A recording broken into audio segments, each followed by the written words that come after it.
currently working in the United States. He is the Samuel Candler Dobbs Professor of Philosophy at Emory University. He's also a distinguished Montgomery Fellow at Dartmouth College. And in 2019-2020, he was the University of Pennsylvania inaugural Provost Distinguished Visiting Faculty Fellow. He's also the editor of this book series, Philosophy of Race, for Lexington Books.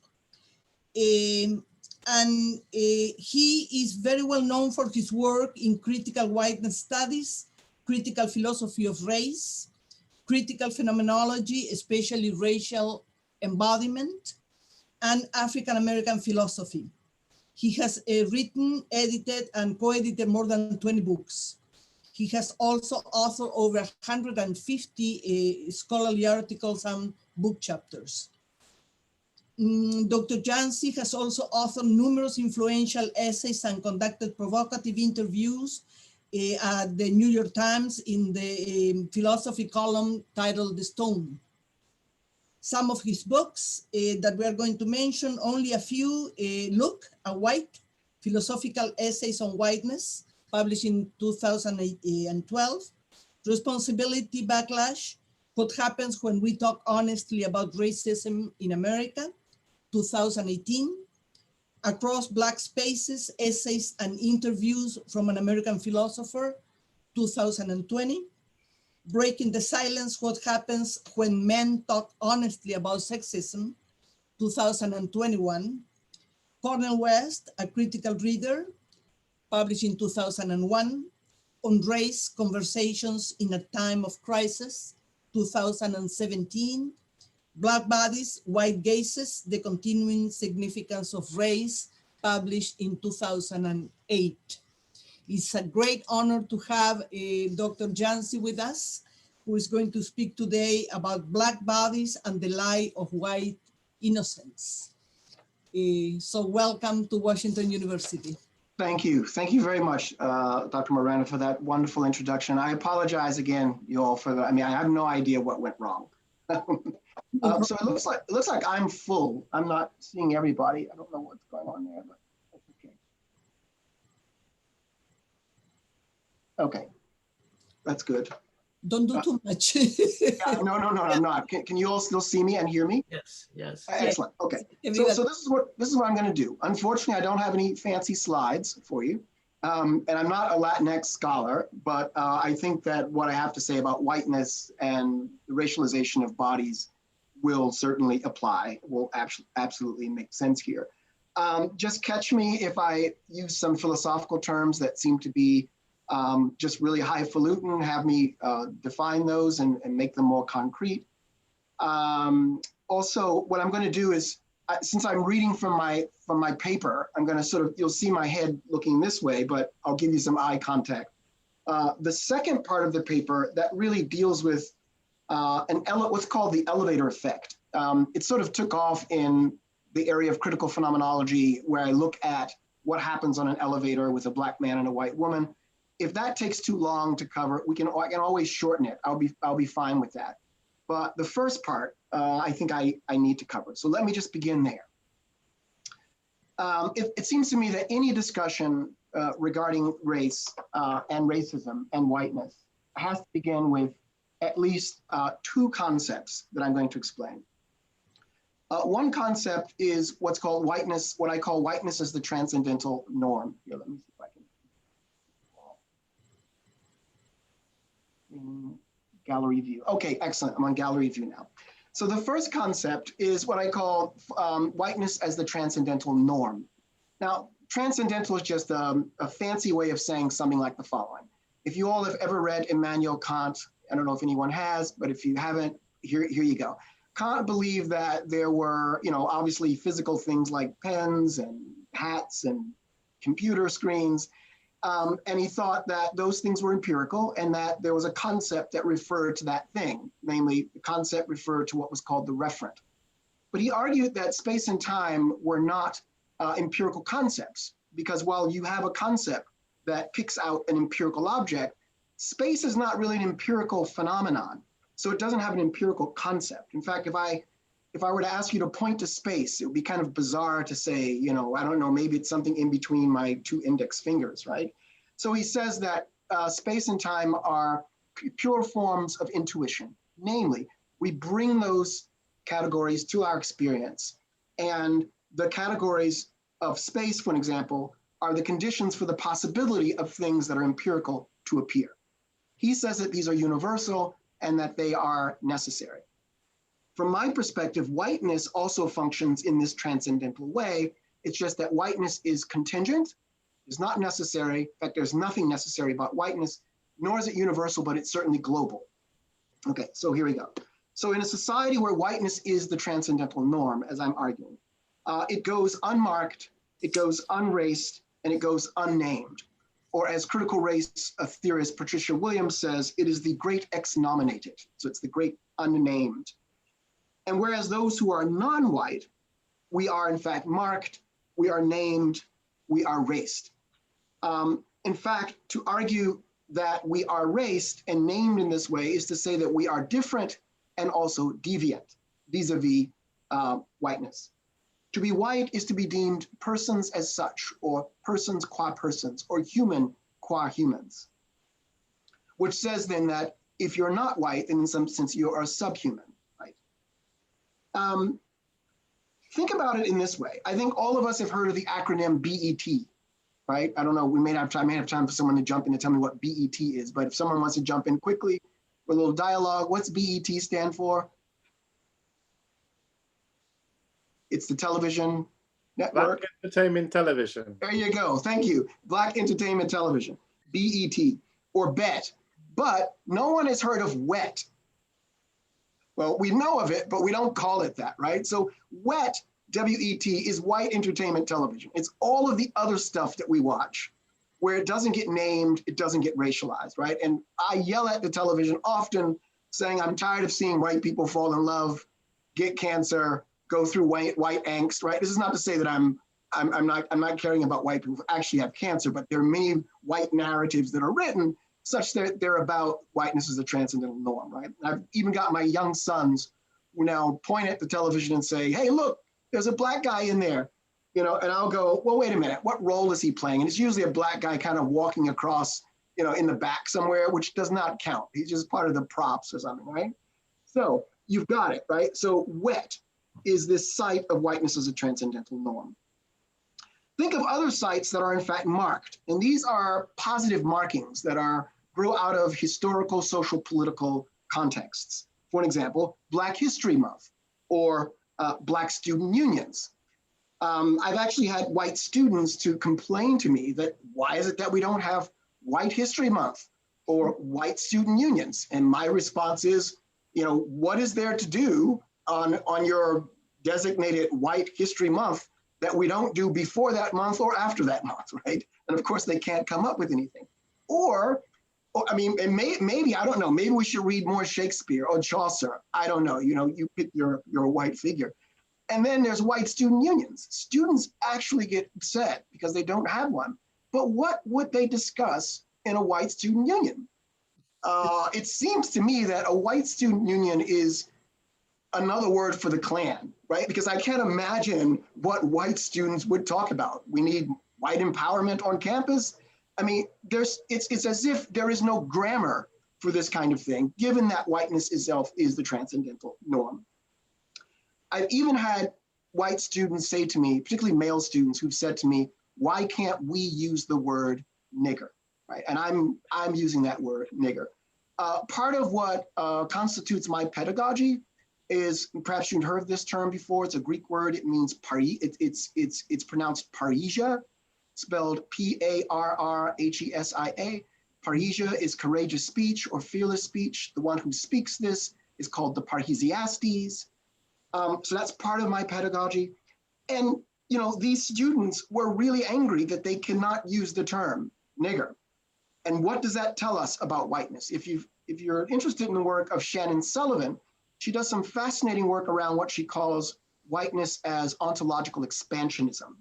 I call it whiteness as consumptive. W.E.B. Du Bois, in his article called The Souls of White Folk, he actually says, what is whiteness? And this is almost a verbatim quote.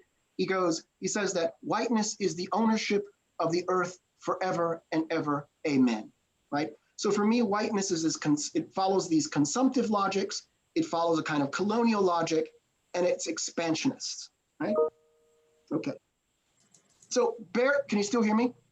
Yes, yes. Excellent. Bear in mind also that the concept of whiteness as the transcendental norm includes three features. One, it is structurally binary, it is hegemonic, and it is hierarchical. Hegemonic, it's a site of power or domination, right, straightforwardly.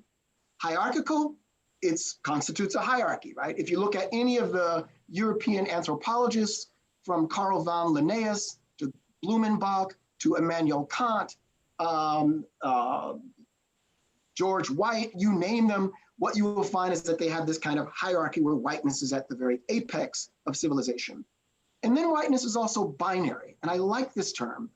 In fact, I've often been critiqued by scholars who say, well, Yancy, why do you always focus on the black-white binary? Well, partly because I'm embodied as black, but also I did not create the binary. Whiteness, its very structure is dependent upon an other, right? Someone else. So if you look at the work of the late scholar Ruth Frankenberg, when she's posed the question, what does it mean to be white? She says, it means that I am not that, right? And of course, not that, it doesn't answer the question, what does it mean to be white? It just says that white is not that. So the question becomes for us, what is whiteness? Is it an empty category or not? Becomes the question. Second, and I'm sure you all have heard of this term, white privilege. That's another concept that I think is absolutely indispensable. Now, you may have read Peggy McIntosh's work. I read Peggy McIntosh a little more radically than she reads herself, I would claim. I know Peggy, I don't know what you would say, but that's what I do. Okay, let's just begin, just a few examples here. So in a society where whiteness is the transcendental norm, if one is white, one is also privileged, meaning that you are born, as Peggy McIntosh says, quote, with an invisible, weightless knapsack of special provisions, maps, passports, code books, visas, clothes, tools, and blank checks, end quote. And I just want you to focus on the use of invisible and weightless. Phenomenologically, this becomes incredibly important because to be white then is not to feel one's racialization as a weight, right? It's not to find oneself in social contexts where whiteness calls itself out. And if you read the work of Sarah Ahmed, she wrote this wonderful piece on the phenomenology of whiteness, where she says for white people that their bodies trail behind their actions.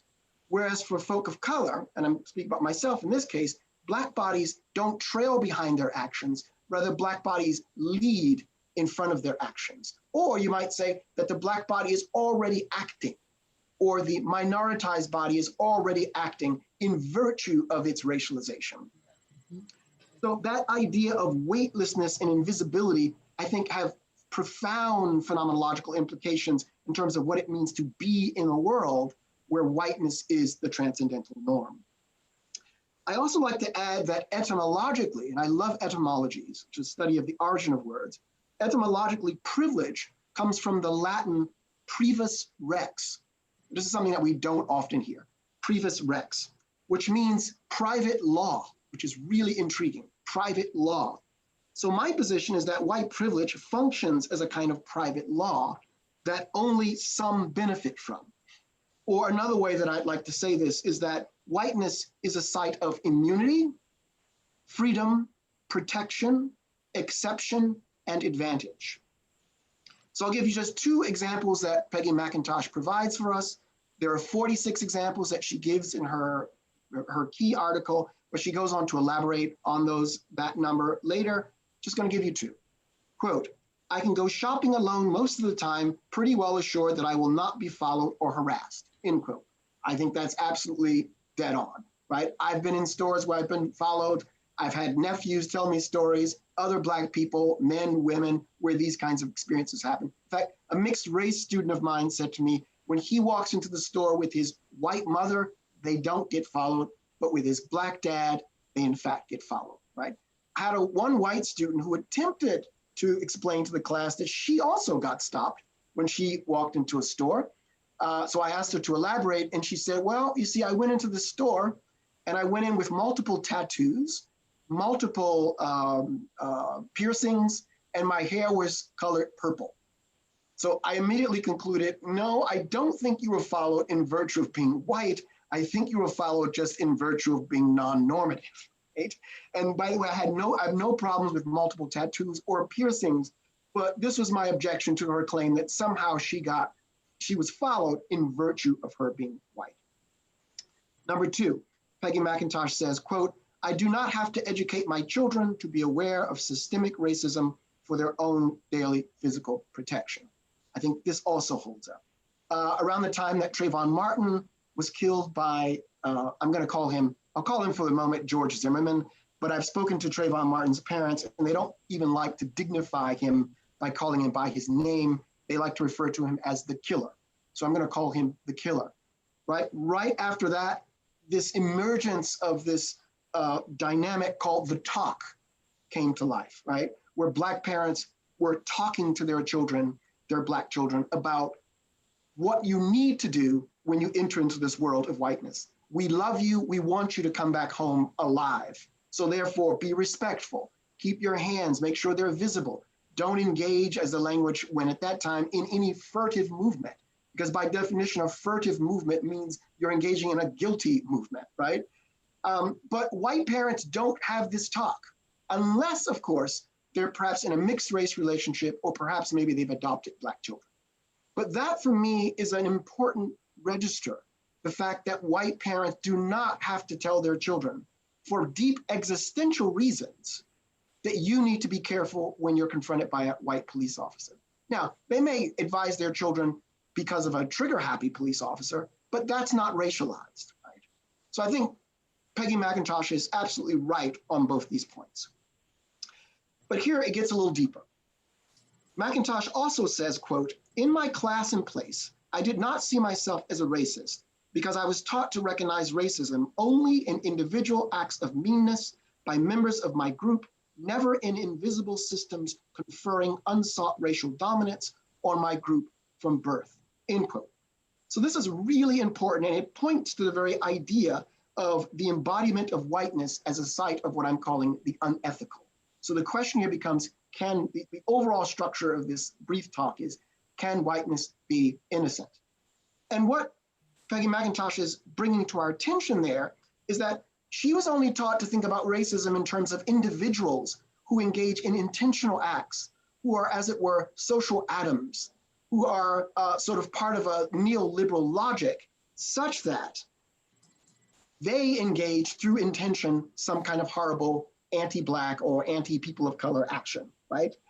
But what she wants us to think about is the way in which privilege is conferred, bestowed upon her, independently of what she wants, which means then that to be white, you get conferred this sense of dominance, which means, or at least I'm posing the question, does it mean that to be white is to therefore be an oppressor?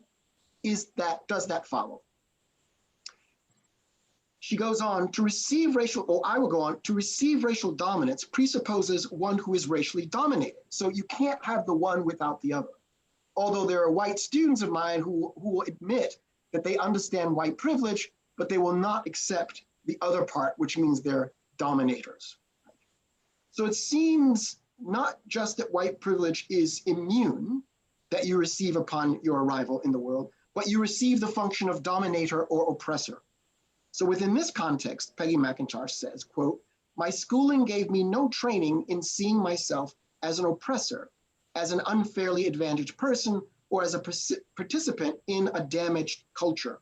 I was taught to see myself as an individual whose moral state dependent upon her individual moral will, right? And this is, again, a very fascinating argument here that I'm going to push her a little bit on. So what she's saying is that I used to think about my moral state as being dependent upon my moral will. We can think about this in terms of the concept of autonomy. Now, many of us know what autonomy means, but its etymology is far more robust and interesting. It comes from auto, meaning self, And the nomi part comes from nomos, which means law. So to be autonomous is literally to be a law unto oneself. And if you've read Immanuel Kant's moral theory, you know that autonomy is important. But what I want to do is introduce this new language into Peggy McIntosh's already existing vocabulary and say that she's already admitted that we need to move away from the notion of the autonomous white to the heteronymous white. So I like to dwell and tarry within the context of heteronymy. Heteronymy comes from hetero, meaning other, and again, nomos, which means a law unto the other. So the claim here then is that to be embedded in the structure of whiteness, one can't simply talk about the way in which one's moral state is contingent upon one's moral will. Rather, what if we think about one's moral state as being constituted precisely through processes of what Althusser refers to as interpolative forces, or Foucault refers to as discursive forces? What if those forces are precisely constituting you in ways that you never asked for, but yet you are that thing? You are instantiated as that thing. So for Peggy McIntosh, though I make these points quite explicit, to be positioned as white is to be positioned as normative. It is to possess white privilege. It is to be in a position of racial dominance. It is to be an oppressor. And it is to discover that being white, one's moral state cannot simply be contextualized within rational autonomous terms, but in terms of the heteronymous, where one is not a law unto oneself, but where one's moral state is constituted through a set of social and historical logics that hail, H-A-I-L, that hail you or that implicate you in a system where who and what you are, namely white, contributes to the racialized misery, angst, and pain of people, in this case, who look like me. So what I'm arguing here then is that I'm stretching Peggy McIntosh a bit. I'm saying that what does it mean to be white existentially? What if whiteness, what if to be embodied as white is precisely a site of taking the air, of taking the oxygen out of the air? What if to be white is to be a site that whose structural intentionality, and I say structural because it doesn't have to be what one intends, is anti-Black and anti-people of color. So therefore, my very being is contingent upon white modes of being. Or, to put it strongly, or more powerfully, my very death is dependent upon white life. And if that's true, then think about what whiteness means. Think about what is at stake ethically and morally and social ontologically if whiteness is a site of a very ontological nullification of Blackness, right? Barbara Applebaum writes, who's a wonderful theorist. She theorizes what she calls complicity pedagogy. Barbara Applebaum writes, quote, "The white complicity claim maintains that all whites, by virtue of systemic white privilege that is inseparable from white ways of being, are implicated in the production and reproduction of systemic racial injustice," end quote. What does this mean? Notice what she's saying, that the complicity claim maintains that all whites, and she says all, by virtue of systemic white privilege, and that systemic white privilege is inseparable from white ways of being. Now notice she didn't say white ways of using the N-word or white ways of intentionally discriminating against people of color. She just says white ways of being, which for me includes a lot of stuff, like simply walking across campus as white, simply joining a philosophy department as white, teaching a course in American literature as white, right? Listening to this lecture, let's say, as white, right? So the question becomes, how is it that one is always already implicated in the structure of whiteness, such that one is always already engaging in the perpetuation of racialized injustice? And notice that she links systemic white privilege, white ways of being, and systemic racial injustice. So whiteness structurally perpetuates racial injustice. And given the history of whiteness, it's what I would call its phantasmatic creations. And again, during Q&A, just grab me if any of these things are just floating by quickly.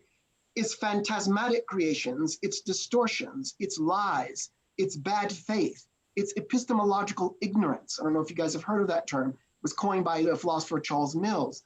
Epistemological ignorance. And it's expansionist, and I would argue consumptive logics. I think that we can conclude with David Rodinger, who's another pivotal scholar in critical whiteness studies, where he writes, quote, "It is not merely that whiteness is oppressive and false. It is that whiteness is nothing but oppressive and false." So that's really important.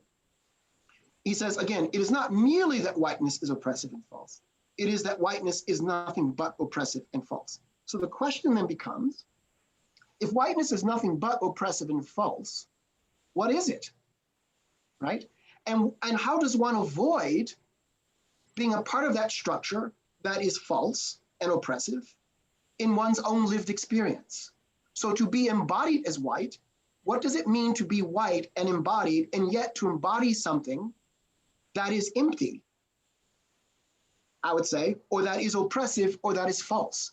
So if whiteness is a lie, right, if it's a structural lie, how does one live one's whiteness in a mode of truthfulness? And I'm arguing that perhaps that is so complicated that one can't do so, or at least it's rendered limited or delimited in some significant ways. Okay, are we doing okay on time? Yes, I'm really, yes. okay, I'm talking at a high speed. I really apologize. Yes, you are. I'm very sorry. Are you all following me? Yes. This is because I'm trying to make up for the time that, the computer glitch happened. We are fine. Okay, good. So now let me switch. And I think a lot of what I've just said technically I could stop now and we can engage in a conversation, but I want to give you this other part because it's important. Now I'm going to look less at you and just read from this. So this is called the elevator effect, or Black embodiment and white violence, right? So I'm going to read from this. The framework is a Black male body, let's say my body, in an elevator with a white woman. And given what I've said already, I'm arguing that within the context of this elevator, when the white woman is in the elevator alone, race is absent. When I walk into the elevator, race all of a sudden appears, right? Because whiteness as a transcendental norm says that she is unraced, she is unnamed, she is unmarked, right? So I want you to follow this and see what happens in this context. Okay, here we go. Well-dressed, I enter an elevator where a white woman waits to reach her floor.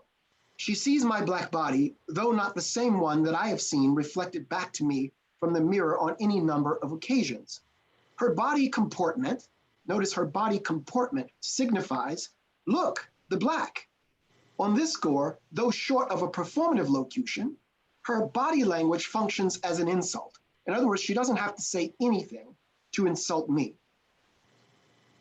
Over and above how my body is clothed, regardless of the fact that I wear a suit and tie, she sees a criminal. Indeed, she does not really see me. Despite what I think about myself, how I am for myself, her perspective, her third-person account, seeps into my consciousness. I catch a glimpse of myself through her eyes, and just for that moment, I experience some form of Du Boisian double consciousness. But what I see does not shatter my identity or unglue my sense of moral decency. Yet, from the perspective of white hegemony, or whiteness as the transcendental norm, hers is deemed the only real point of view. One might say that the white woman's consciousness of the meaning of my body coincides with the meaning of the Black body as such, and that from her perspective, there is no meaning that the Black body possesses that is foreign to her. That is a meaning that is capable of enlarging her field of consciousness or seeing. I often refer to this as the collapse of ontology and epistemology. For those who aren't familiar, ontology comes from the word ontos, which means being. Epistemology comes from episteme, which means to know. And I argue that how I am seen, how I am is how she claims to know me. And how she knows me is how I am. Hence the collapse of both ontology and epistemology. As Patricia Williams might say, quote, I occupy a space of the entirely judged, end quote. When this white woman sees me, the symbolic order of my Blackness as evil is collapsed. I am evil. My Blackness is the stimulus that triggers her response. There's this well understood notion that Black people are criminals, whereas white people commit crimes. As Du Bois says, according to whiteness, Black people are problems, but white people have problems, right? And there's a key ontological difference there, right? And that's what she sees. The Negro, as Frantz Fanon notes, is a phobogenic object, a stimulus to anxiety. Her gaze is, as Judith Butler might say, quote, not a simple seeing, an act of direct perception, but the racial production of the visible, the workings of racial constraints on what it means to see, end quote. So the argument here is that the white gaze itself is so saturated with racism that all that it does see, that which appears, is the body as the Black body as criminality, the Black body as hypersexuality, the Black body as inferior, ersatz, bestial, right? There to rape or to plunder. As Black, I am the looked at. As white, she is the bearer of the white look. But note that I have not given my consent to have my body transformed, to have it reshaped and thrown back to me as something I am supposed to own, as a meaning I am supposed to accept. So I'm wondering, what does this do to Black bodies? What kind of, not only double consciousness, what kind of internalized degradation and trauma do Black bodies undergo, not because of spectacular forms of expressed anti-Blackness, but just from a glance, right? Just from the tug on a purse. What does this signify in a racially saturated context like North America? She clutches her purse, eagerly anticipating the arrival of her floor, knowing that this Black predator will soon strike. As she clutches her purse, I'm reminded of the sounds of whites locking their car doors as I catch a glimpse of my Black body, as they catch a glimpse of my Black body as I walk by. Click, click, click. This is a sound that I often hear. Click, click, click. She fears that a direct look might incite the anger of this Black predator. She fakes a smile, but by her smile, she hopes to elicit a spark of decency from me. But I don't return the smile. I fear that it might be interpreted as a gesture of sexual advance. After all, within the context of this social space of the elevator, which has become a hermeneutic transactional space within which all of my intended meanings get falsified, it is as if I am no longer in charge of what I mean or intend. Think about this in terms of patriarchy or misogyny or male masculine toxicity, and the ways in which women, the ways in which the male gaze attempts to ontologically truncate your body, and the ways in which the meaning that you give your own body is, as it were, taken from you, stolen from you. So that's what's happening here within this elevator, though within the context of whiteness as a transcendental norm. What she sees or hears is governed by a racist epistemology of certitude that places me under erasure. So I'm erased in the context of that elevator. Her alleged literacy regarding the semiotics of my Black body is actually an instance of profound illiteracy. Her white gaze upon my Black body might be said to function like a camera obscura. Her gaze consists of a racist socio-epistemic aperture through which the white light of truth casts an inverted or distorted image. It is through her white gaze that I become hypervigilant of my own embodied spatiality. On previous occasions on elevators, when alone, I've moved my body within the space of the elevator in a non-calculative fashion. The movement away from the familiar is what is affected vis-a-vis the white woman's gaze. So my movements become and remain stilted. I dare not move suddenly. The apparent racial neutrality of the space within the elevator, let's say when I was standing alone, has become one filled with white normativity. I feel trapped. I no longer feel bodily expansiveness within the elevator, but constrained. I now begin to calculate, paying almost neurotic attention to the proxemic positioning of my body, making sure that this black object, what now feels like an appendage, a weight, is not too close, not too tall, not too threatening. So I genuflect, but only slightly, a movement that feels like an act of worship. And notice that this white woman need not speak a word to render my black body captive. She need not scream rape. She need not call me nigger. Indeed, it is not a necessary requirement that she hates me in order for her to script my body in the negative ways in which she does. Perhaps all that is needed is a gaze, a glance, a movement of the hand. White America has bombarded me and other black males with the reality of our dual hypersexualization.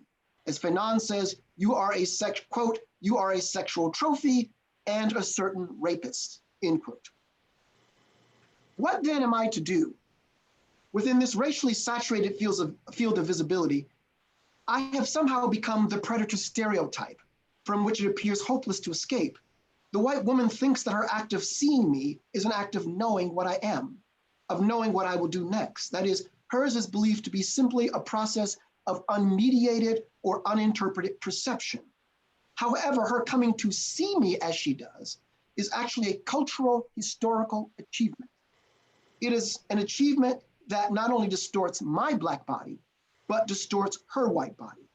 Historically, think of those black bodies that felt alien to themselves, feeling their understanding of their own bodies slip away from them, perhaps even pushing them ever closer toward the precipice of epistemic violence, ever closer to living in a state of self-hatred.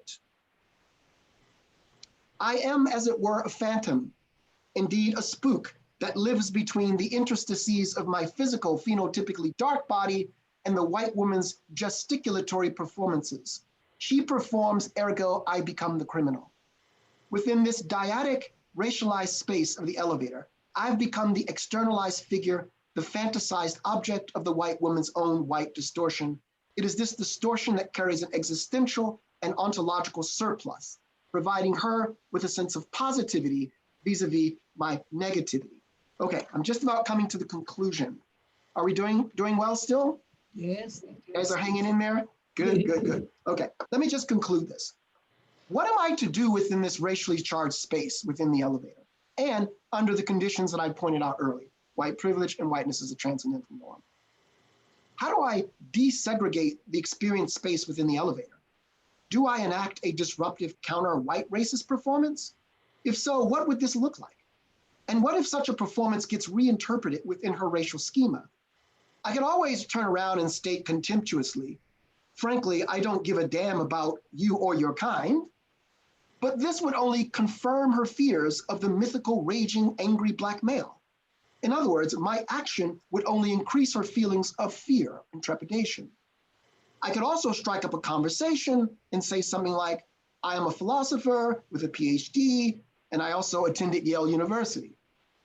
There is the possibility, though, that her white gaze is so fixed that this newly discovered information would not shake her framework. Her head would say yes, but her body would say no. I could also attempt to trigger a sense of shame by saying something like, Miss, I assure you that I am not interested in your trashy possessions, and I especially have no desire to humiliate you through the violence of rape, nor are my sexual desires outside of my control. Thank you very much. In this case, however, I position my moral subjectivity in such a way that she relationally comes to take up the position of a particular kind of subject, one who feels shame. In other words, this shame is a constituted effect produced through the effective positioning of myself as a moral actor within this dyad. Perhaps as I leave that elevator, I've gained a kind of victory, affirming my dignity and sending her on a journey of discovery regarding the layers of her whiteness. But here is where I counter this. Then again, she could be thinking, nigger, just who do you think you're talking to? Right? This would function as a way of eliding the truth that she felt threatened by what she and other whites daily construct as the black monster, while still maintaining a sense of superiority by questioning that I spoke to her in such an uppity fashion. Now, what if the elevator broke down for 6 hours with the two of us on it alone? Would this create a space for her death, or perhaps her salvation? Or perhaps this is a distinction without a difference. What if she got to know me differently during those 6 hours? What if her perceptual practices began to crack, though slightly? Is this not the beginning of a bridge? Perhaps we need more experiences where the spaces that we inhabit break down, like the elevator, spaces where we get to dwell near each other. Then again, what happens when the elevator starts up again? She returns to a world in which her white identity continues to be complicit with white racist norms, where white racist stereotypes and white forms of embodied comportment continue to consciously and unconsciously demonize Black bodies, a world in which she and other white people continue to find their way, where they continue to live lives predicated upon lies. Yet those lies speak to forms of corporeal entanglement or contiguity. As white, how does she, or you, if you happen to be white, leave your body behind? How do you escape you?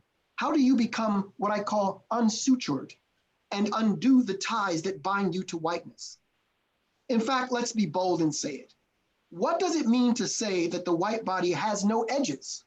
This is an argument that I've been putting forward recently. It's called an ontology of no edges. And I'm willing to be questioned on that at the end. Doesn't this partly mean that before your arrival as white, vis-a-vis the Black other, that you have already arrived, that you have already done damage? What if your being is already what I call haptic, H-A-P-T-I-C, haptic, which is a form of touching? So if to be white is to have no edges, and as such there is no outside limit, how does that force a new set of problems for being white? And what is the ethical weight of that? And what if to be white is to be a racist, given the deep forms of entanglement that forms those forms of psychic embodied opacity, where we are not simply talking about racism as a set of ideas or beliefs, but something as banal or as banal as being embodied as white walking through the social world? And here is truly the conclusion. Within the context of how I think about the complexity of whiteness and white people engaging in the process of attempting to undo whiteness, the concept of arrival has very little purchase for me. When white people stress arrival vis-a-vis their anti-racism, this can also function to keep them sutured from lingering with the profound and intricate ways of white supremacy.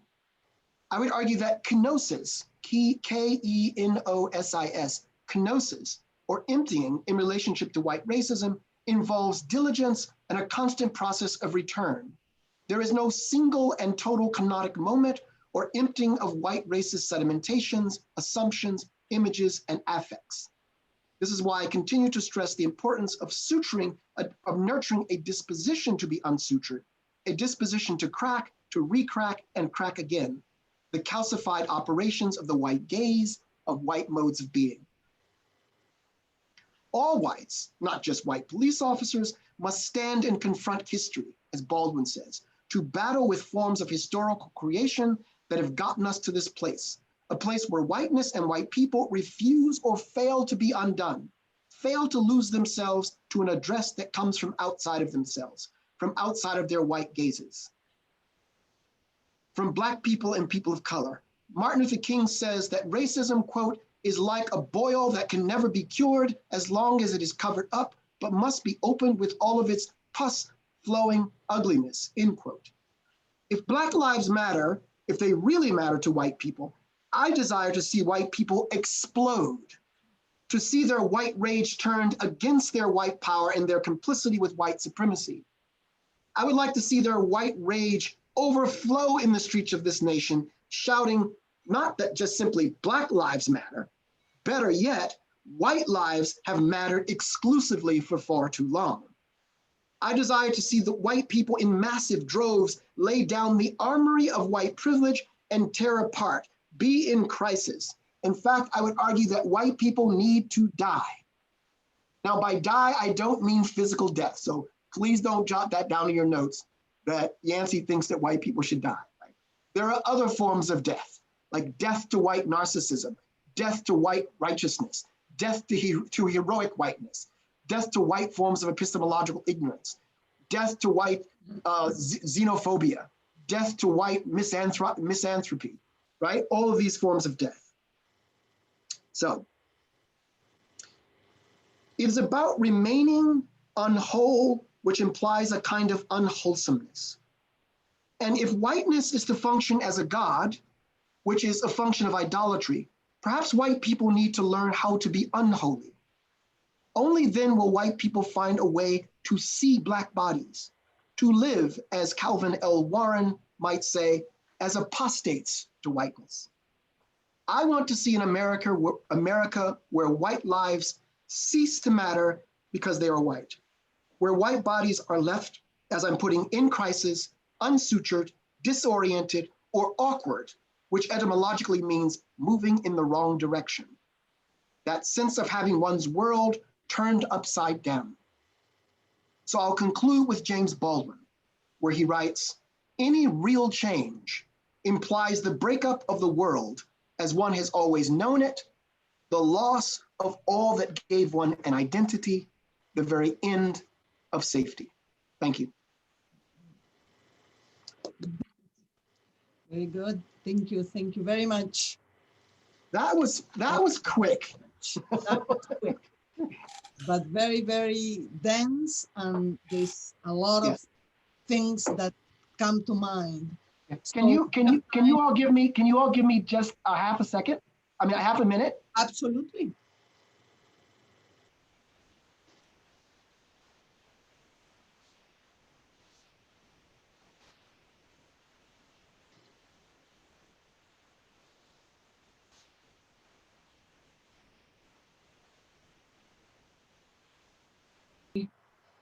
And I probably shouldn't start, but I have a question for you that it really needs an answer for me.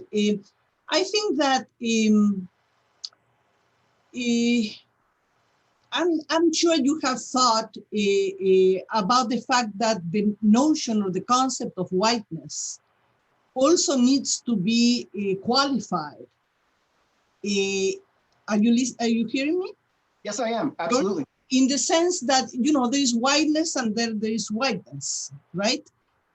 I'm from Uruguay, and, you know, we speak Spanish. And I remember when you were talking about whiteness as a lie, when my daughters started going to school, to elementary school and then middle school in Los Angeles, they were fine because they were as white in their skin as I am. But when they spoke Spanish, they became brown immediately, or even black. And it was even worse because then whiteness was a lie. Children used to tell them, you know, and there was physical abuse of them and all of that from other kids. Why do you speak Spanish if you are white? And if you are white, you made me think that you were white, and now you are speaking Spanish. You know what I mean? So for Latin Americans, the notion of whiteness has other qualifiers, right? No, So absolutely. Elaborate a little bit on that. Yeah, that's really good. And I wish, it's funny, I'm thinking to myself, I wish I had Linda Alcoff, my colleague. I'm sure you all may know Linda Alcoff. Oh, I know her, yes, Linda Martin. Who's written more about this than I have. Yes, I know. But to qualify that whiteness, I have to agree with you and slightly disagree, because when I have in mind whiteness, I'm often thinking about where the concept of race came from, right? I mean, race and the very concept of race and the idea that there are these categories. Just think about Carl von Linnaeus. I mean, as the father of taxonomy, right? Yes. He had these different categories in which we all fell. It had a hierarchical dimension, right? And you go to any of those European thinkers, you find an anthropology that studies the anthropos, or the human. This is why it's not difficult to think about the human as being white, because when you get to control the discourse around the anthropos, you get to control the discourse around the human. So when I'm thinking about whiteness, I'm thinking about by way of Europe, right? I see. Particular countries, right, in Europe. And so I'm thinking about the ways in which Europe had ventured out in terms of its directionality, in terms of its colonial efforts, right? And I'm thinking about those individuals who came to North America, let's say the ways in which the Jews came to America, the Italians came to America, the Irish came to America. All of them underwent what is we might phenomenologically call a process of becoming white. But that becoming white was always in juxtaposition to the Black. So part of becoming off-white, in fact, what is fascinating is that even the Irish, some literature suggests that the Irish were considered a different kind of racialized group, right? Oh. Not just off-white, but a different racialized group. So I'm interested in the genealogy of whiteness by way of Europe and the phenomenology of that whiteness. And let me just say a little more about that. So in becoming white, what does that mean? It means that one expresses a certain kind of allegiance to whiteness as the transcendental norm. It means that one does not mark one's whiteness. It means that one comes to embody the sight of the human, but where the binary is always there, namely the non-human. So you'll have these narratives of Black white folk coming to this country, and the first thing that they come to know is the term nigger, because this creates the necessary distantiation from themselves and Black people. So they become white in this sense. So while I think we have to modify it, at the same time, we can't forget about colorism. But you see, look, whiteness as a structure not only creates the binary between whites and non-whites, but whiteness creates the binary between different racialized groups. Yeah. Whiteness also creates the binary within intra-racialized groups in the form of colorism, and whiteness creates the binary within one's own consciousness, where if you've read, for example, Toni Morrison's The Bluest Eye, you know the protagonist, Pecola Breedlove, at the end, literally undergoes a psychological split because she cannot become white, because she wants blue eyes, right? So yep. I would pick up where you left off, thinking about Latinx folk in terms of this dimension of colorism. We know that light-complected Black folk, right, are oftentimes accepted by white people because there's a way in which that whiteness signifies something like safety, a sense of, even if it's imaginary, closeness and a family resemblance, to use Wittgenstein's notion. So I think that the worry then for me is, how is it that Latinx folk who happen to be, well, one, I'm interested in the way in which you just put it, the fascinating way in which, for example, someone from the Caribbean, like my dear friend Charles Mills, he was considered a red man, as he puts it, in the Caribbean. When he came to the US, he was Black. And it's like, what? I'm not Black, but dude, you are Black, right? This is you're working according to the logics, right, of the discursive dimensions that are now superimposing themselves on you and thereby interpolating your identity. Put it this way, you're undergoing a form of subjectivation, as Judith Butler or Foucault might put it. So what I would be worried about is the ways in which, let's say, white passing, let's say, Latinx folk, are able to, the way in which their whiteness, independently of their speech, right? Because it's when you speak that then that creates the tension between what, let's say, a person is looking at, and, yeah. Oh my God, I thought you were white, right? Yeah. But it's a beautiful moment because it completely messes up a white perception, right? Because yeah. White perception, it wants to, I mean, look, white people categorize, right? Africans did not leave Africa and categorize people in Europe, right? It just didn't happen. There's something about the ocular metaphor, according to Richard Rorty, that is so epistemically grounded, right? It's what you see that must be the case. But then you speak Spanish and it's, oh my goodness, that's cacophonous, right? It creates a kind of cognitive dissonance. Good, it should create cognitive dissonance. But on the other hand, I'm interested, and only most of you all could answer this question, the way in which that your own whiteness signifies something outside of your own control. And that's what I'm afraid of. So that if you're phenotypically white, then what happens when you walk into a supermarket and I walk into a supermarket? I get followed, you don't. even if the white security guard is mistaken, let's say, about what your whiteness signifies. Yeah. So I want to be careful how, because of the wonderful faces that I'm looking at, most of whom may not identify as white, I don't want to say that what I'm seeing means that you also then are part of this structural lie of whiteness. How's that sound? Yeah, it's complex, isn't So, it? yeah, I'm trying to have my cake and eat it too. Another question that they make in your field is, are Jews white? Absolutely. It's another question, right? Hey, listen, you see me turning around here because I have all these books. Hold on, here we go. There you go. Absolutely. There it is, right? Yes, yes.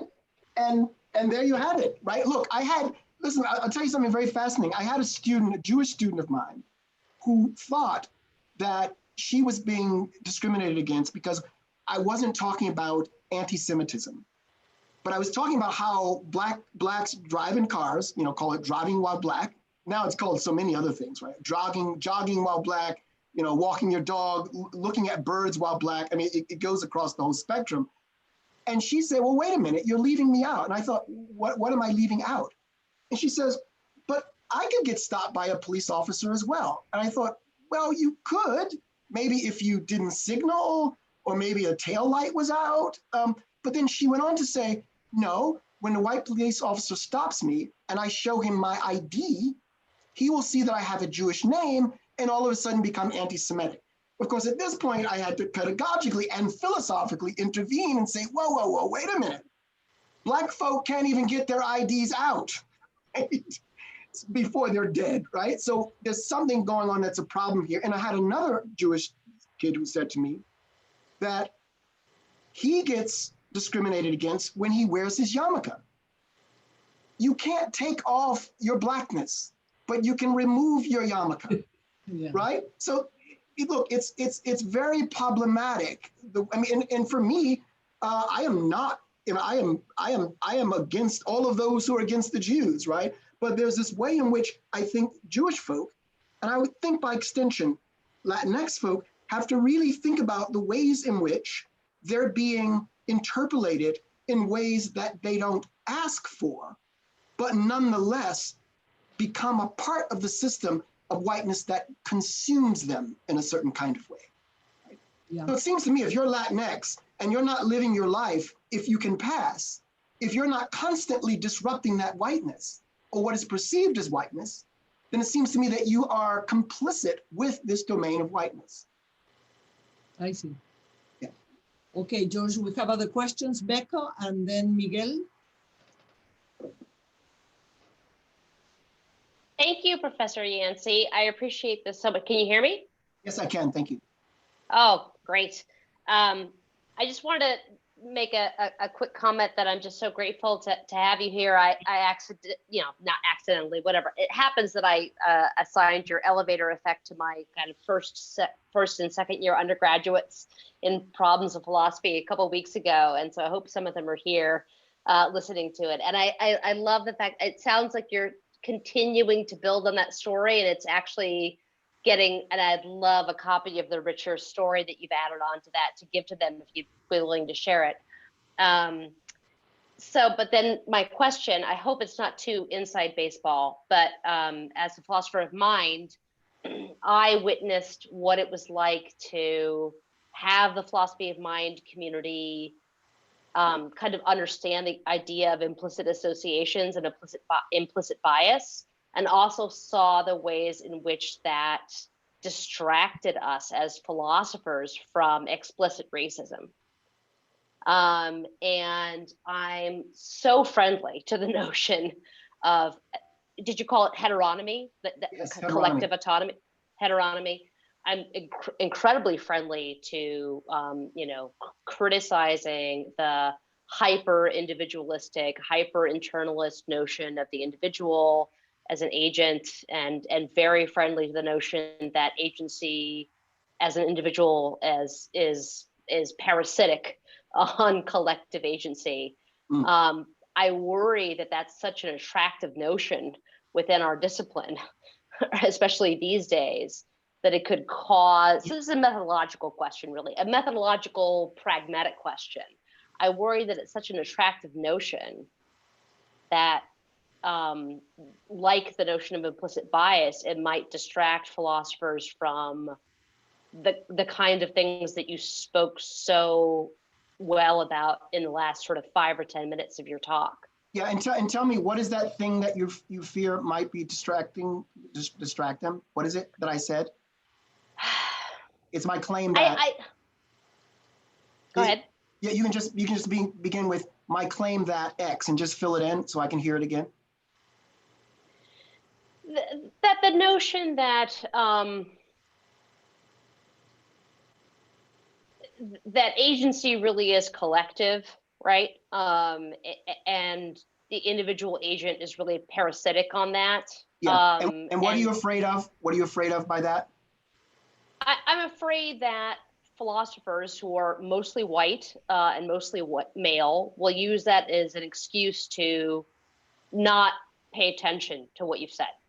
Really? Wow. Okay, so that's interesting. Okay, this is great. So you're a philosopher. Great. So there are philosophers here, you never know. And thank you for using that piece. That elevator effect thing has gone way out of my hands. Talk about lack of autonomy. That concept is gone. My students love it. They love it. Thank you. Well, let me say a couple of things. Oh, wow, this is good. I like what you're saying, particularly within the philosophy of mind. I've actually given talks, and is it Becco? It's Becco. It's like Becky, Becco. but with an O. Yeah, the idea of philosophy, I don't know if there are any other philosophers here, but philosophy is probably the widest. Eric is sorry, Eric, but you know that philosophy is Eric might be Latinx, I don't know. But anyway, that philosophy is one of the widest of the humanities, right? It is, I mean, African Americans make up 1.1% of the profession, right?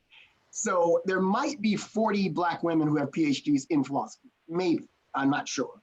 But good point. You know, when I've given talks on the elevator effect years ago, you know, white analytically inclined philosophers would say this to me. And this is just, it's so bizarre, I could not make this up. They would say, what if the woman that you saw on the elevator was a cardboard box? I'm sorry. Yeah, for those who are not in philosophy, don't get this, let me explain it to you. And then they would say, what if she's a holographic image? Or what if it's that she was doing something completely different and yet mimicked all of the actions of anti-Black racism? So, I mean, when you're giving a talk that involves life and death, and a white philosopher wants you to entertain, you know, this highfalutin theoretical gesture about whether or not it's a cardboard box, you kind of go, sorry, dude, that's bullshit. you just call it out, right?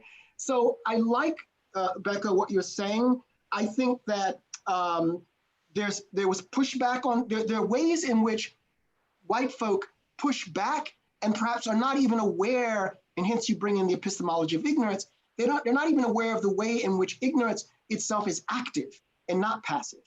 Ignorance is a side of resistance, right? Because it's as if white folk have, as Charles Mills put it, signed an invisible contract where there will be cognitive dysfunction, that they have created a world that they themselves don't understand, right? But that does not excuse them, nor does it free them from blame, right? And I'm with you on this point about implicit bias. I think implicit bias is an important research area. I think it's important for philosophers to do more work with the social sciences. So I like, for example, the work of Joe Fagan, who's a sociologist, very prominent, wonderful scholar. But I also am with you on that there's ways in which whites could just say, well, yeah, that's just implicit bias, right? I didn't know what I was doing. So that works for me the way in which, and I'm not going to be, sorry, I'm being critical of D'Angelo's work. You guys have probably heard of her work on white fragility. Well, it's making massive amounts of money. We can talk about that if you want. But white fragility is a term that I find problematic as well. It sounds like you need to be cuddled, right? It's like, Oh, I'm sorry, you have white fragility? Oh my goodness. Let me be a little more helpful with that. So I think there's this discourse that I think is deeply problematic and allows for white forms of obfuscation and evasion of the weight and gravitas of racism. But I'm actually going to slightly differ in terms of what you're saying. This idea of the parasitic relationship of whiteness to blackness. What I have found after teaching this, what I have found is that my students, the white students, become, not only do they get a bit defensive, but once they've understood it, they become even more responsible. Because then you've got this idea that if you take seriously my idea of an ontology of no edges, right? If you take that seriously, when I walk into a supermarket and the white security guard follows me and a white person gets to shop, it's as if the white security guard and the white person who's shopping have signed an invisible contract that says, I am the criminal. And most of the time, my students will say, well, wait, it's the security guard that follows you, Dr. Yancy, that has the racist stereotype. I'm just shopping. But here's the problem. Your fluidity of movement, your vivacity of movement, the fact that you can move through space with effortless grace is precisely implicates my truncation, precisely implicates the fact that I am stopped or that I am followed. So you, as you travel and shop, you get to do that, not because necessarily of your competence, but because of an affordance given to you by whiteness. So that means that not only is the security guard who follows me is touching me, but the white body that gets to shop in peace is also following me. And once you make that move, students tend to begin to think, oh my goodness, you mean, wow, I've been thinking of myself as a neoliberal subject, pre-social and atomic. But what you're suggesting is that my very embodiment is a part of a larger social integument that is putting you in a state of asphyxiation? Yes. And once they hear that, it's hard, right? Because it's so concrete. It sounds abstract and conceptual, but it means that you're touching me, that your body doesn't have a limit. It may have a limit in terms of its intensity of touch, but it's still touching me in as much as it is benefiting from a system that oppresses me. And that's why I made the provocative claim earlier that what if white life is sustained on the basis of Black death? Right? And if one is white, hearing that, you kind of go, good Lord, how dare you give me that to carry, right? But I think it's powerful. So what I think then, Becco, is that we need to deconstruct the notion of the neoliberal subject. So I think we need to attack head on, not the problem of not the doxastic, or the fact that people have racist beliefs or racist attitudes, or that race is an ideology. That's the normal work that needs to be done. But the other work that I think needs to be done is the social ontological work. It is the idea of rethinking what it means to be in the world as a social being and what it means to be complicit and tied into this systemic system from which you cannot exempt yourself. You cannot stand outside of that system. And to the extent that you can't, one has to go to bed at night, if you're white, and ask yourself, what harm did I cause that today? How did my whiteness touch others, regardless of what I intended? And look, I do that. When I wrote my piece, Dear White America, I called myself out at the New York Times. I called myself a sexist, right? That was my way of trying to create a bridge for white people. Well, I don't know if you guys know this, but after I wrote Dear White America, I received a barrage of hate mail, email messages, voice messages.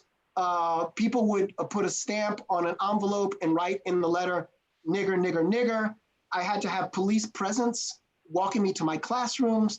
When I went to give public talks, police were in the back, right? And this was right before the ascendance, if you will, of Donald Trump, right? So what I'm suggesting is, look, if I'm able to think about my own sexism within a sexist systemic structure, I know that I'm not Epstein. I'm certainly not Weinstein. and I'm not Bill Cosby. Well, so what? Does that exempt me? Are my hands clean? Hell no, because I am also in the world, designated as a certain kind of body. And two, I have internalized all kinds of assumptions and libidinal affects around women, right? That are deeply problematic and toxic. Well, that was a long response. Well, it was a wonderful response, and I really appreciate it. Thank you so much, Professor Yancy. Yeah, Miguel thank you. Valerio.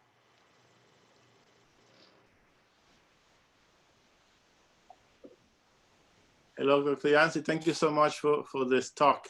Absolutely. I don't need to say this, but I absolutely agree with you in seeing whiteness as a transcendental norm of modernity, and the way that for us who study colonial Latin America, it starts in late medieval Europe and is part of the project of imperial expansion. And so I think that the framework you have given us here can absolutely be applied to Latin America, taking into account the particularities of the place. My two questions, and I'm just going to ask two, not all of them. I would like to hear so much about so many other things that you mentioned. And I think you already answered one question by mentioning Calvin Warren. One of my questions was your engagement with Afro-pessimism, and especially as the ontology that of non-being that Warren presents there in ontological terror. And by this, my other question, and I do not mean any offense by this question, so I'm going to exercise my own parisha. Let's hear it.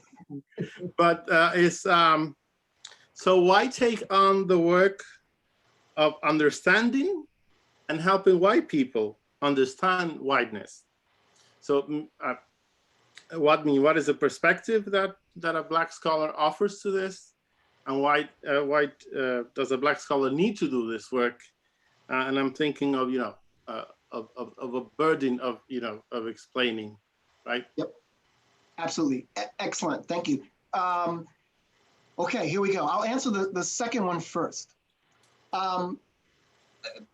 Recently, in fact, I had one of my Latinx students, grad student in philosophy, say to me, Dr. Yancy, exactly that question. Why do you spend so much time talking to white people? And of course, the modifier is when they're not going to listen to begin with. Right.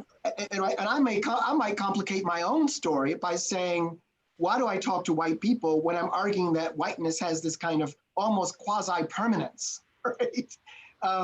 Okay, so first and foremost, I think that, let me make it very concrete. I have Black sons. I have Black sons. I need to ensure that they live, right? And it seems to me that if anti-Blackness is a structure that exists in the United States, North America, then it seems to me that I have to speak or rage against that structure with as much passion and as much suffering and deliberation as I can, because I have my sons. But there are also white children, right, who are undergoing forms of white pedagogy in their own households. White parents, look, when I was growing up, my mother said to me, Black parents say to their children, you have to work 2-3 times as hard. Like no one is better than you. White parents often tell their children, you're not better than anyone else. And I want to say to those white children, that was a lie. You are better. Now, not better in the ontological sense, but better in the social, cultural, economic, broad sense of the structures that will interpolate you, where you will find a place called home. So don't tell them that. No, tell them the story of how whiteness is hegemonic, right? And how whiteness can function as a potential bulletproof vest against bullets that magnetize, right? Where Black bodies magnetize bullets, right? So I think that it's part of a function of love. It's the love for my own children, and yet it's the love of a certain kind of humanity that grows out of Baldwin. So I'm sort of a Baldwinian in that regard, where Baldwin says that love refuses to wear the masks, right? Love takes off the masks that we fear we cannot live without, and yet know we cannot live within. So for me, I'm about unsuturing, demasking. So it seems to me that that is, like Baldwin says, that's not romantic. That's not Hollywood love. That's showing white people, as he says in his letter to his nephew, The Fire Next Time, he says, if integration means anything, it means that we will show white people themselves and show them to themselves. So that's been my project, is to show white people to themselves, because they don't seem to get it, right? Not innocently, though, fail to get it. Because remember, Baldwin says, innocence is the crime. Innocence is the crime, right? So to move, in terms of your question, from my children to an overall kind of love ethic that is informed by this project of deconstructing whiteness and removing masks from white people, so that white people themselves can learn what it means to be human. Whiteness is synonymous with humanity, is not human. It is a false construct. It is a lie. It's phantasmatic, right? So I'm wondering, I'm trying to push white people to really understand what it means to be human outside of the structure of whiteness. So is it a weight? Yes. Is it a weight that I will bear? Yes. But it's a weight that I will bear on the condition that white folk will in fact take up this project and do the work with white folk. So create your own community. So once I try to instill what I call white double consciousness, where whites begin to see themselves through the eyes of people of color and Black people, then you do the work, because I shouldn't have to do that work. Why should I have to work to free white people when at the end of the day, I'm still a nigger? I mean, why ask that of me? That is too much to ask, I think, to say the least, right? So you have that part, Afro-pessimism. I flirt with Afro-pessimism. I flirt with it. I like my colleague, Calvin Warren, is an incredible scholar. There's a way in which he kind of differs from, for those who know anything about Afro-pessimism, like someone named like Frank Wilderson. Look, here's my position on Afro-pessimism. I like this very notion that the Black as a category is always already taken, right? There was a white, whose name I can't remember, a scholar who wrote, he's dead now, a young guy who wrote a book called The Whiteness of Democracy or something like this. But it's the idea that the Black body is, within the context of the racialized Manichaean divide, the Black body, that position is always taken. You cannot take it because it's already occupied. So for me, it seems I can make a claim like, I am already dead. Now, that sounds shocking, and it's shocking to me to say it. But what is Black life other than a moment of reprieve? So this is me kind of entertaining seriously what the Afro-pessimists are saying. I am George Floyd, perhaps Breonna Taylor, but I haven't gotten there yet. But I'm always on the road toward that imminent death in virtue of being Black within a society that's anti-white. Sorry, that would be interesting. That is anti-Black, right? So I'm thinking about the structure of the necropolitical. The Black body is already dead. The Black body is already rendered, truncated, and counter to civil society. When you think about civil society, think about Aristotle. Aristotle defines civil society as kind of political community where there's the shared norms and ethos where individuals meet each other on equal grounds and all are abiding by, or rather are covered by the rule of law. Well, when you think about anti-Black racism, all those rules are broken. So there's a way in which the Black body is a contaminant to the social, to the social, right? The social world. What was the word that I just used? I missed it. Social. It froze there for a minute, so I don't know if that's the word you're looking for. The civil society. That's what I was. Civil society, right. Yeah, where Blackness is antithetical to civil society. Yes. The part that I find problem, and I also like their view that Black bodies undergo an arc that's different. So like Wilderson will say, Black bodies are already sort of out. They're already ontological ciphers, so they can't ever move into a position, unlike the proletariat, for example. A poor white proletariat can someday own slaves, right? Can become wealthy, right, at some point. Well, Blackness doesn't operate like that. It doesn't have that arch. It goes from gratuitous violence to gratuitous violence. So Blackness is actually occupies, this is strange, it's on the outside of the anthropos, right? And I like that, meaning not only do I like it, but I think it's a rigorous, convincing argument. The part that I'm troubled by is that Afro-pessimists can need to speak to a cartography that is slavery, because Wilderson says that Africa has always been sort of a slave cartography, but surely there must be something pre to that, right? But they don't seem to speak to that. And can we actually anticipate a post? Is there a post to white supremacy? And of course, Wilderson and these guys want to say, even if there is something, we can't name it, right? And then lastly, I would say to the Afro-pessimists that even if I am dead, there are moments that Black people create, whether it's jazz, whether it's blues, whether it's rap music, whether it's just holding my Black sons, where love is present, where life is present. If you think about Toni Morrison again in Beloved, where she talks about that clearing, where Black people are asked to love your hands because they chop them off in that world. Well, I'm saying to the Afro-pessimists, still there is something to be gotten, right? Even if I'm already dead. And what is that to be gotten? Something called Black love, carving out a space of intensity, of Black sharing, Black intersubjectivity, and Black celebration. Yeah. Thank you so much. Yeah, thank you. Any other questions? You all are difficult. I just want to put that out there. In a good way. It looks like Santiago has a question. I cannot see it. Santiago Rosso? Yes. Yes, but it's a little bit late and I don't want to take people's time. So I would literally want to clear it out with people. If it's okay. I don't mind one more too. I don't mind.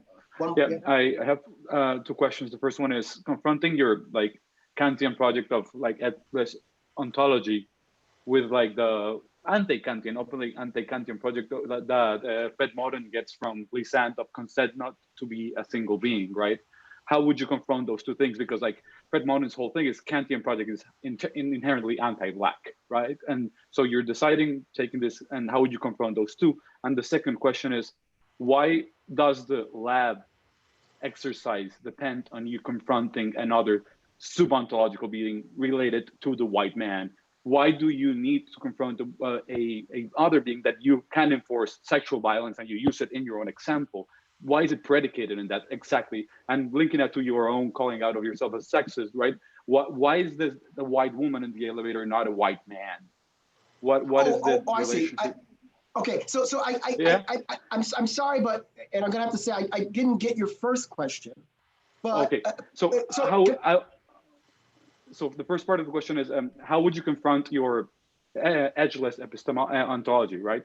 You're talking about whiteness as and edgeless ontology, from your idea of this Kantian transcendental.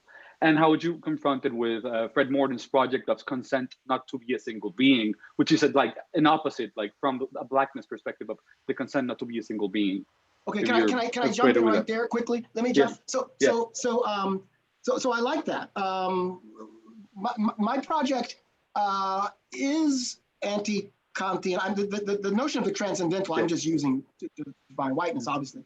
But I mean, look, when I pick up Kant's Critique of Pure Reason, for those who don't know, Kant did not think I could read his text, right? Immanuel Kant says, to be Black from head to toe is clear proof that what a Black person says is stupid. And he quotes David Hume, who says that, well, Blacks are all parrots. So we don't say anything that's intelligible. We only mimic stuff. So mine's certainly not Kantian. Now I'm trying to answer the other part. So then you want to ask a question about Moten. I seem to be holding to the view. I don't think I'm holding to a kind of neoliberal view. I'm kind of agreeing with Moten. Assuming that, what are you saying that Moten says? What do you claim that? Like the whole modern project is like taken from a Glissant quote, if I'm not mistaken, consent not to be a single being. So I was thinking, Oh no. Ecology, right? And the consent, like, which is like, I was literally facing like the confrontation of this edgeless ontology and the consent not to be a single being. And like thinking about that encounter, which I think would be really productive. Oh, like those two figures. Yeah, I do too. That's my answer to I that. don't know. I just wanted to what do you think of that? Or I'm not. I have to say, I'm not a big reader of Moten, okay. though he knows me. But I would love to hear how you might take that, because this notion of not consenting to be a single human being, I think, is consistent with the way in which I'm thinking about an ontology of no edges. Is that correct? I would say it's the opposite. Like it's closer to what you were talking about when like you're saying that what the former professor was talking to you about how agency is only collective, right? It's consent not to be a single being. It's exactly the possibility of creating a new universal through that. It's like, I think like the opposite of the edgeless ontology is like the only way to fight an edgeless ontology is if we all consent, if all non-white edgeless ontologues consent not to be a single being. And like that, like the whole, and again, this is taken from the idea of Glissant, of like like that blackness and the potential, like he called it like the fugitive potential of blackness is on that consent not to be a single being. So I was just like trying to confront, like I think it's literally a vis-a-vis one another. I don't know if like that consent not to be a single being could like exceed or transcend beyond the edgeless ontology of white. I'm having trouble with it. Does someone else want to jump in? We can have more of a discussion about that one. I don't mind.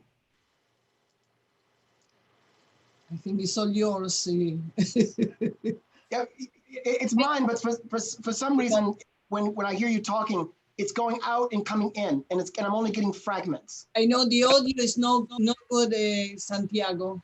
Yeah, sorry. And this is why I'm doing this, because I can't hear it. Yeah.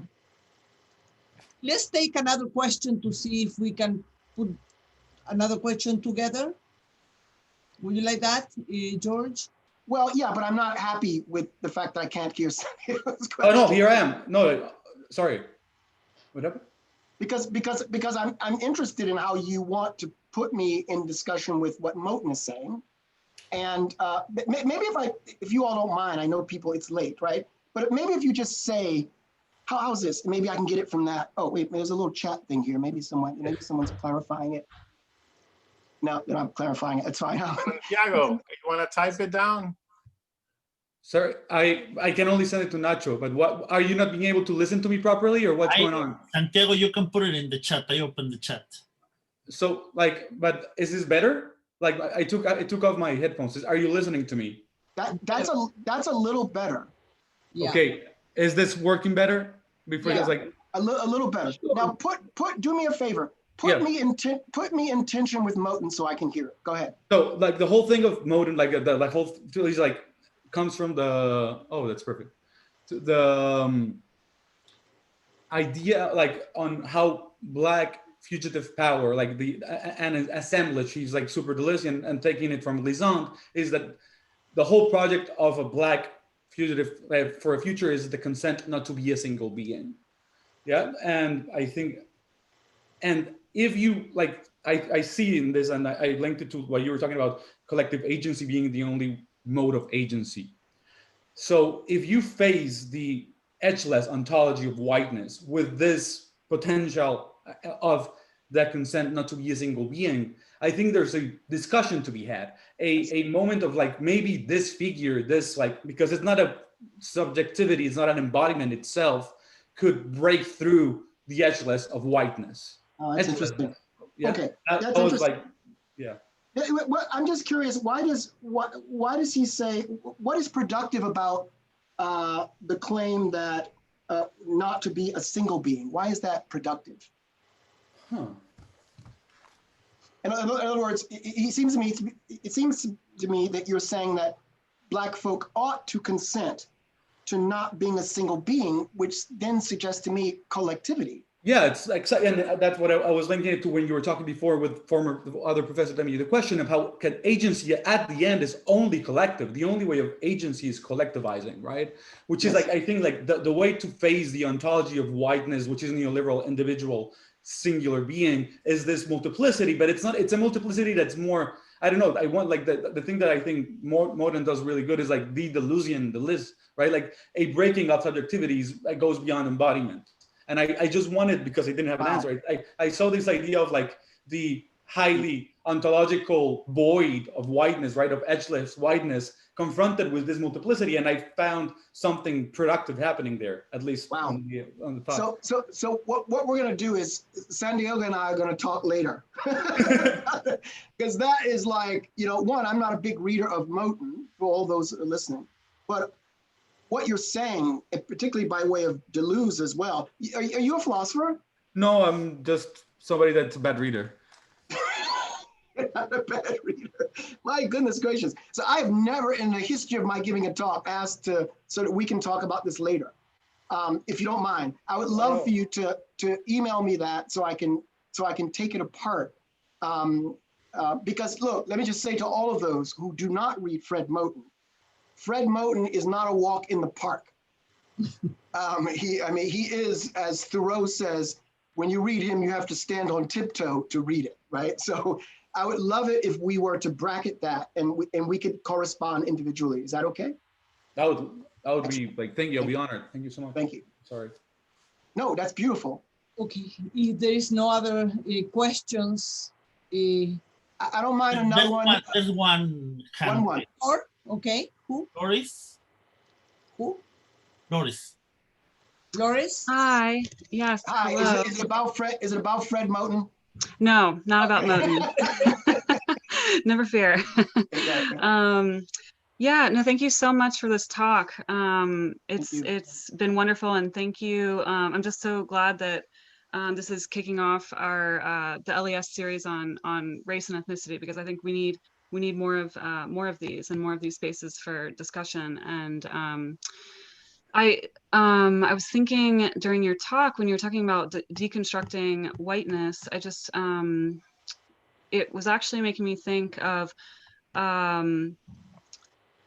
it's really been connecting to something that I've been thinking about already, in terms of like the relationship between, or I guess we could say like the possibilities or the limits of using queer theory to think about race. So that's sort of like one thing I'm curious about, because I guess sort of like beyond thinking about intersectionality, I'm just sort of curious like about thinking, for example, can race be queered? I guess that's something that I'm wondering, because I think from my own personal experience, because you brought in the question of sexism and gender, I think about the way that when I walk into a room of bros, for example, I feel sort of like immediately on edge, a little bit unsafe. And to a certain extent, maybe that's, I mean, to be fair, these are completely different things, right? I don't want to equate sexism and racism, because they're completely different, but thinking about them both in relation to coloniality, and I'm just curious to what extent thinking about the way, for example, I feel very safe in queer spaces, because for me, it is like this aspect of queering something, a future that I want to get to. This is like the future I want to live in, right? So spaces where I feel that gender is being queered makes me feel safe. So I'm just wondering, that makes me feel awful to think that I might myself be unintentionally putting forth a whiteness that makes others feel unsafe, right? Ooh, so yeah. I don't know if that's something that makes sense, because I've been thinking about this lately of like, how can I like queer my own whiteness in a way? And I don't mean this in just an aesthetic sense, because but because I do study culture, and I'm someone that is I guess I would say my home base is cultural studies. I think about this in terms of culture and what culture can do, and the way we the way cultural spaces can do political work. So the way queer events, like queer artistic events, can be safe spaces. I'm just like trying to think of that, like how could we do that with race, or can we, right? Yes. I've got you. In fact, I've been thinking about that, and it's hard. Let me tell you why it's a bit difficult. I mean, for example, I was giving a talk once, and it was a black guy who identified as gay, as queer, and he mentioned to the audience that he was feeling uncomfortable in a particular heteronormative space, and he wanted to go and be with folk like himself. This was his position, right? And here was the problem.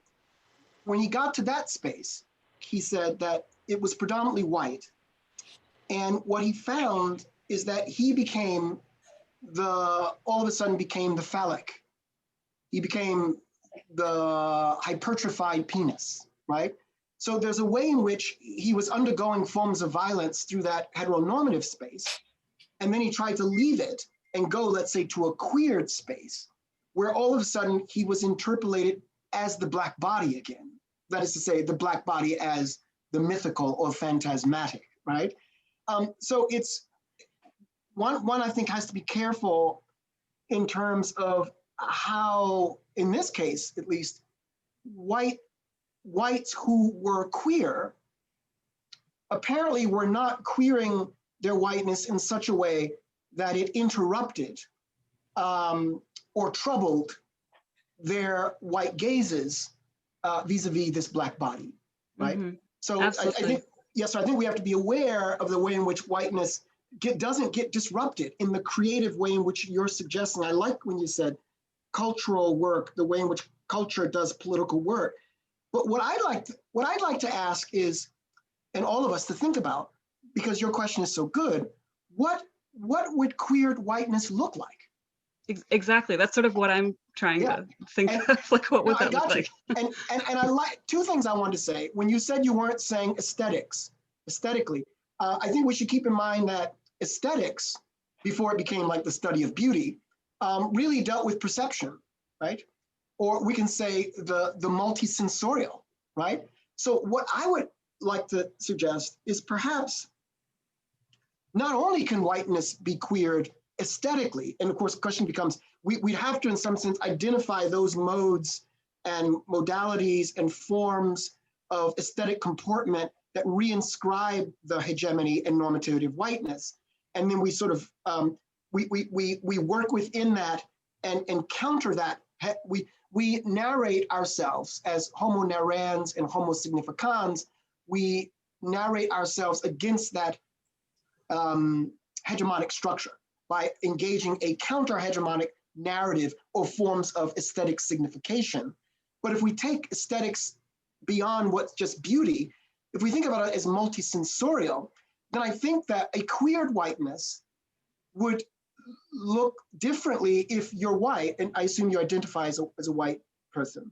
What would it mean for you to be in a predominantly white space, but to comport your body differently, right? And this is speculative, right?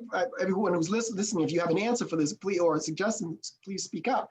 But I think that there's work to be done at the level of the corporeal, right? So the way in which, if we follow Sarah Ahmed's work, she says, following Merleau-Ponty's work, that the body trails, with white folk, the body trails behind its actions. The body is absent. Whereas for Black folk and folk of color, typically, the body is the foreground, not the background, because we are so hyper visible. We're both invisible and yet hyper visible, strangely enough, paradoxically mixed, as Lewis Gordon talks about this. So I think it would be interesting to queer one's whiteness is to constantly be on the edge of disrupting your embodiment within a space that is let's say that is